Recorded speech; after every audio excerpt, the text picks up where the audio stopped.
Hello everyone, welcome back to the channel. Hope you are doing well and fine, and in today's video I'll be showing you how to find the SWIFT code of ABA Bank Cambodia. So without wasting any time, let's just jump right on the video and make sure to watch this video till the end and follow the steps as well. In order to find the SWIFT code of ABA Bank Cambodia, the first thing that you can do is simply head over and open up your browser, then on the search bar type in ABA Bank SWIFT code. Now once you hit search, the SWIFT code will be generally stored right here, which is ABAAKHPPXXX. This code is commonly used for international wire transfers to Bank Phnom Penh headquarters. It identifies ABA in the SWIFT network, helping ensure that funds are routed to the correct financial instructions. The next method that you can use is your ABA online banking or mobile banking. Once you're inside your browser, type in ABA Bank login on the search bar, then tap on the first link that is shown to you, and here simply find the login option, and then simply enter in your user ID and password.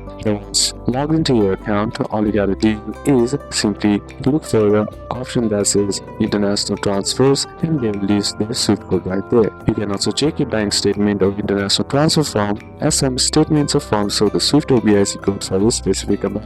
You can also contact your branch bank or use the bank support line to confirm the exact SWIFT OBIC code for your transactions. Always confirm the SWIFT code with the sender or your bank before making an international transfer, and you'll normally also need the recipient's full name and account number as well. So these are a couple of steps that you can apply, and that's it for today's video, guys. Hope this video was useful to you. Leave a like if it did, comment down any questions that you have, and see you soon on the next one.